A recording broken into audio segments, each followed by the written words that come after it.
Well, despite what you may hear, there is some bipartisan welcoming of Donald Trump as president, at least on some issues. Kevin Chavis, who is a longtime D.C. councilman here, says that Mr. Trump, for example, is right on track when it comes to school choice. Mr. Chavis joins us now. Thanks a lot for joining us. It's good to see you, Tucker. Appreciate it. Now, you're a lifelong Democrat. Yes. I don't think you agree with everything Trump says, but you're kind of with him on education. Why? Well, I believe in school choice, and I'm a great friend of Betsy DeVos. I've worked with her very closely. And look, at the end of the day, we have a real major challenge in education in this country. Yeah.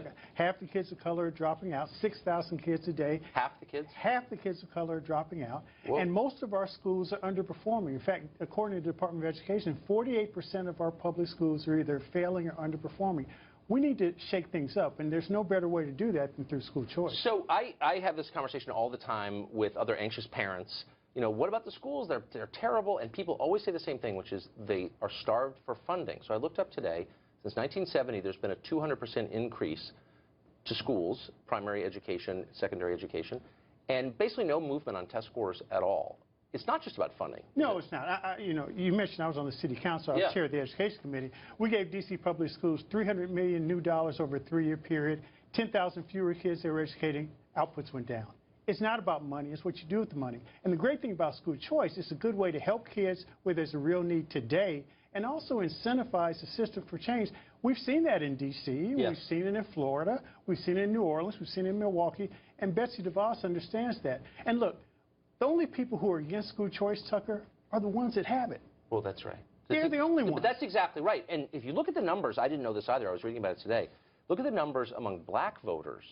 Support for school choice is really high. 70 to 80%. And so the same with the Hispanics. NAACP is against it. How does that work? Well, because they're in lockstep with the union, and they also, the leadership of the African-American community, the leadership of the Hispanic community, a lot of teachers who have kids in private school, they have school choice. But it's the working class Americans. School choice meaning they send their kids to private school. They send their kids to private school or to the elite public schools. Right. And this is an issue I think that you can unify America. What we really need, and I think Betsy gets this, we need to depoliticize it, you know, which is what the union has been doing, and build this national consensus around learning that promotes what's best for children. Interesting. So how school choice has been applied in a couple of different cities, including Washington and New Orleans. I mean, it's been a while. What are the results?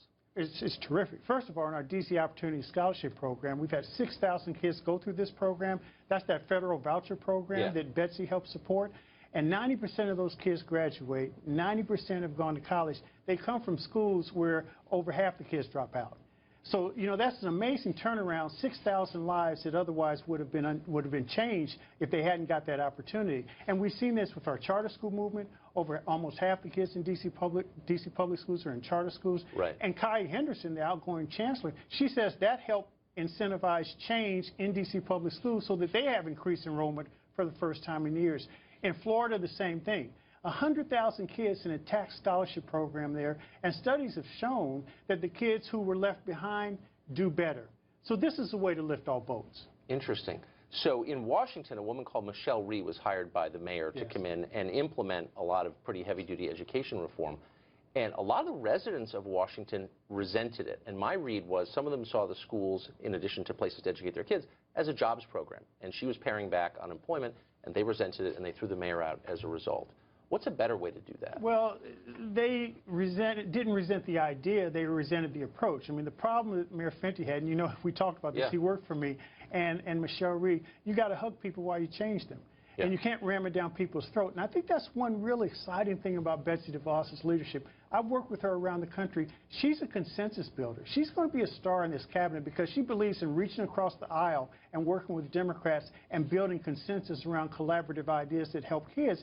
And that's the problem when people try to ram school choice or ram these proposals, similar to Common Core, down the throat of people who aren't ready for it. And that flies in the face of Betsy's style, and it's going to make a big difference. People want school choice, but you have to have them understand how it works, have them have peer-to-peer conversations, and then give examples, lift up the models that work. So my final question is, you always hear the same response when you talk about school choice with someone from the union or an opponent of school choice, which is if people are allowed to leave bad public schools will collapse. and it takes resources from the public system and sends them to private companies. What's the response to that? It's absolutely not the case. What we want to do is make our public schools work for our kids.